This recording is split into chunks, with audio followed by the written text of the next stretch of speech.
मकान को बनाने के लिए ईंट की जरूरत होती है, सीमेंट की जरूरत होती है, लोहे की जरूरत होती है, रेत की जरूरत होती है, और इन सब से भी ऊपर सब कुछ हो और पैसा ना हो तो भी मकान बनने वाला नहीं। एक होता है मकान और एक होता है घर। मकान बनाने के लिए ईंट पत्थरों की जरूरत है, पैसों की जरूरत है, लेकिन घर बसाने के लिए ईंट पत्थरों की जरूरत नहीं, वहां पैसों की जरूरत नहीं। घर बसाने के लिए तो रिश्तों की जरूरत है और प्रेम की जरूरत हुआ करती है। प्रेम और रिश्तों से, संबंधों से घर बसा करता है। मकान बनाया जाता है, घर बसाया जाता है। घर बसाने के लिए पैसा नहीं, हमारे भीतर का प्रेम होना चाहिए, हमारे संबंधों में महत्व होना चाहिए। मकान वो है जिसमें सुंदर फर्नीचर लगता है, मकान वह है जिसमें कीमती पर्दे लगाए जाते हैं, मकान वह है जिसे सजाया जाता है, और घर वह है जहां कीमती फर्नीचर नहीं, वहां पर्दों से शोभा नहीं हुआ करती है, जहां पर दादा दादी, नाती पोते, बेटे बहू और चाचा ताऊ रहा करते हैं, उसे घर कहा करते हैं, उसे घर कह करके बुलाया जाता है। मकान सजाना पड़ता है और घर संवारना पड़ता है। ध्यान रखिए, घर को संवारने की कला सीखना है। मान्यवर, वह समूह जहां भावनाएं हो, जहां संवेदनशीलताएं हो, जहां त्याग हो, जहां बलिदान हो, जहां एक दूसरे के मान सम्मान का ध्यान रखा जाए, उस समूह को मैं परिवार का नाम दिया करता हूं। वह परिवार समझा जाता है परिवार। ध्यान रखना मान्यवर, परिवार बिखर रहा है, मकान बन रहा है। परिवारों को संभालने की कला सीखिए। आखिर दो भाइयों के बीच ऐसा क्या घट जाता है, ऐसी कौन सी बात आ जाती है कि एक भाई दूसरे भाई का दुश्मन बन के खड़ा हो जाता है? ऐसा क्या बात मन में आ जाती है बड़े होते होते कि एक भाई कहता है ये धंधा तेरा है और एक भाई कहता है ये धंधा मेरा? परिवार बट जाता है, धंधे अलग अलग हो जाते हैं, व्यापार बट जाते हैं। मुझे समझ नहीं आता कि एक खून इतना भी बट जाया करता है कि एक दूसरे से बोलना और देखना भी पसंद।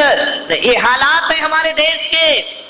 भाई भाई में झगड़े हैं, बेटे और पिता की नहीं बनती है, और हम धर्म की बड़ी गहरी गहरी बातें किया करते हैं।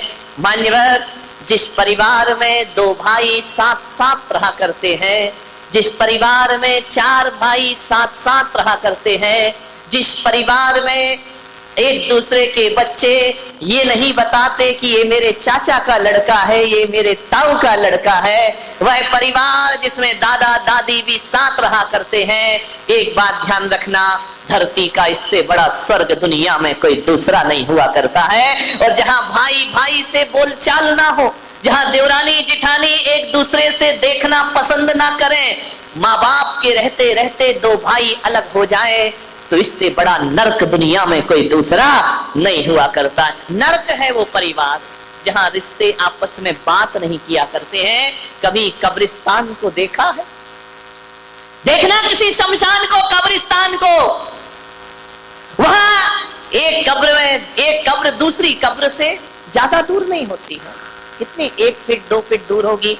एक मुर्दा लेटा है, उसके बाजू में दूसरा मुर्दा लेटा है, फिर थोड़ा चलो तीसरा मुर्दा लेटा है।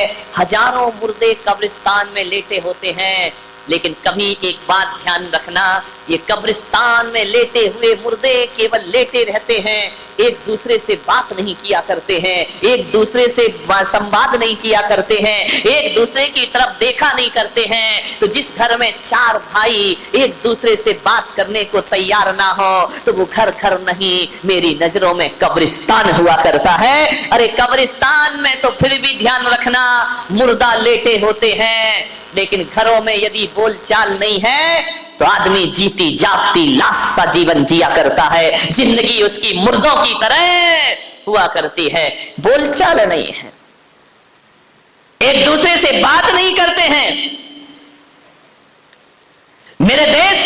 संस्कृति, ये कलात्मक इमारतें नहीं है। कुतुब मीनार, ताजमहल, अजंता एलोरा की गुफाएं, लाल किला, ये मेरे देश की संस्कृति नहीं है मेरे भाई। यदि ये मेरे देश की संस्कृति हो जाएगी तो मेरा देश तो पत्थरों का देश हो जाएगा। लेकिन भारत पत्थरों का देश नहीं, ये संवेदनाओं का देश है, ये दिलों का देश हुआ करता है। हमारी पहचान क्या है? हमारी पहचान है मेरे देश की धरती सोना उगले उगले हीरे मोती। कौन सा सोना उगलती इस देश की धरती? कौन सा हीरा मोती उगलती है इस देश की धरती? हाँ, इस देश की धरती ने ये कंकड़ पत्थरों के हीरे मोती को महत्व नहीं दिया। मेरे देश की धरती तो ऐसे हीरे उगला करती है, ऐसे मोती उगला करती है, ऐसे जवाहरात इस दुनिया को दिया करती है।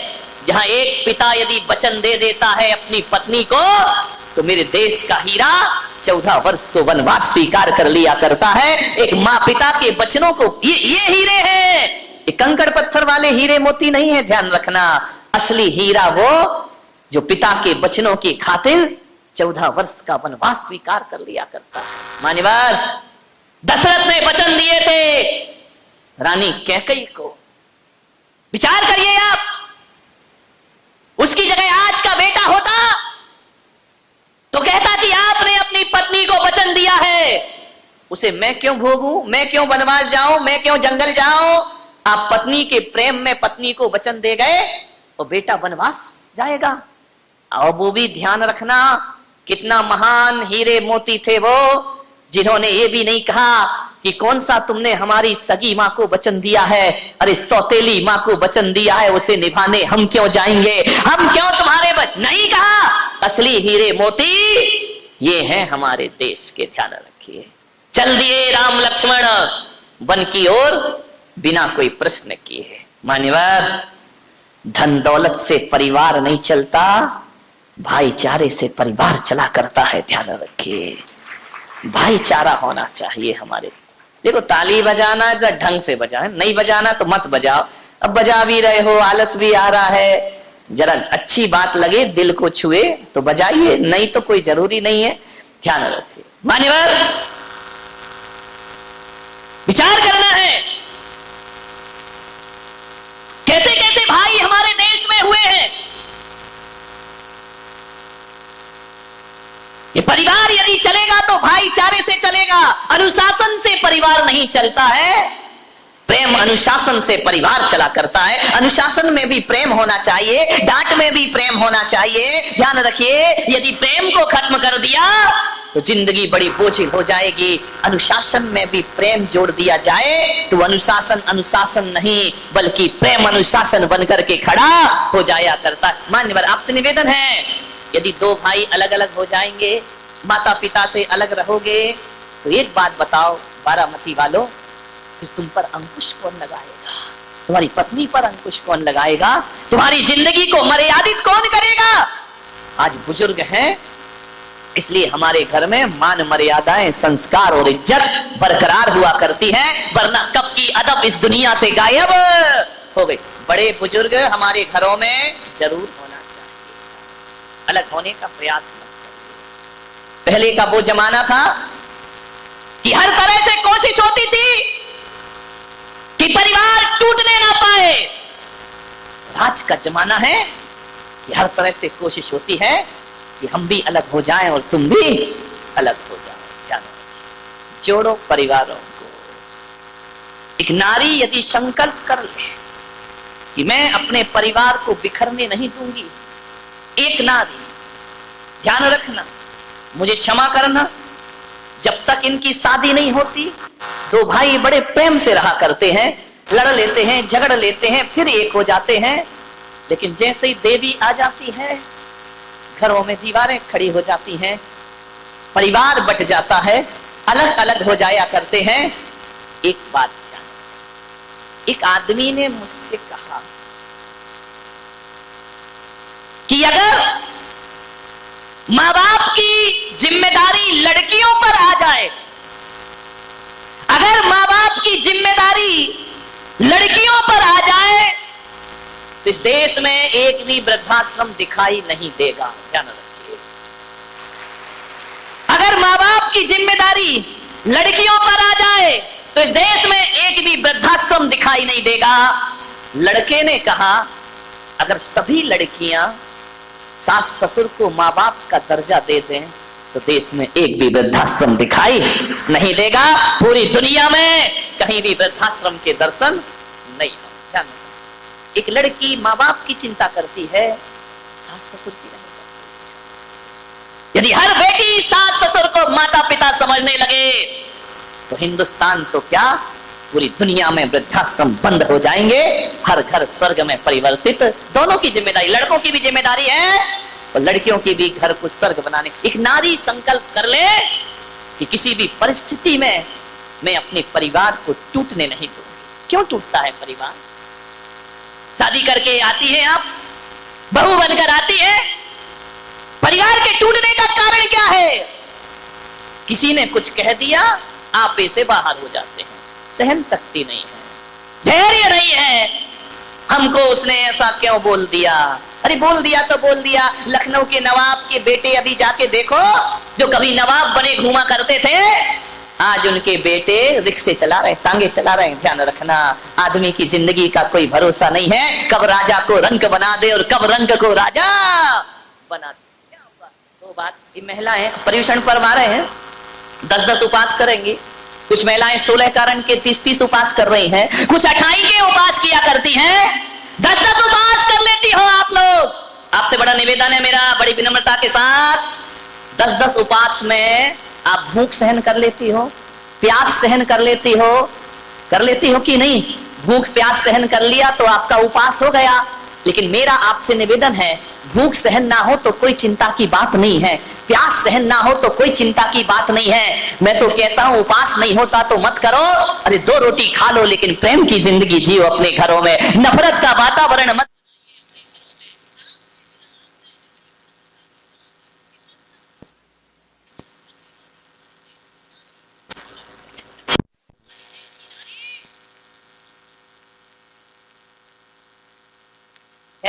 प्यास सहन हो जाती है लेकिन घर में 2 बात किसी की सहन नहीं हुआ कर। मैं कहूंगा भूख प्यास सहन करने वाला उपवास हो या ना हो, परिवार में 2 बात सहन कर लो, इससे बड़ी तपस्या दुनिया में कोई दूसरी नहीं होती है। किसी 2 बात सहन कर लो, किसी ने 2 शब्द बोल दिए, सहन कर लो मेरे भाई। यदि सहन कर लिया, इससे बड़ा कोई तपस्या नहीं, इससे बड़ी कोई साधना नहीं है। सबसे बड़ी साधना यही है, सासू ने कुछ कह दिया सहन कर लीजिए, बहू ने कुछ कह दिया सासू सहन कर ले, देवरानी ने कह दिया जेठानी सहन कर ले। इससे बड़ी कोई साधना और इससे बड़ा कोई पर्यूषण पर्व जीवन में दोबारा आने वाला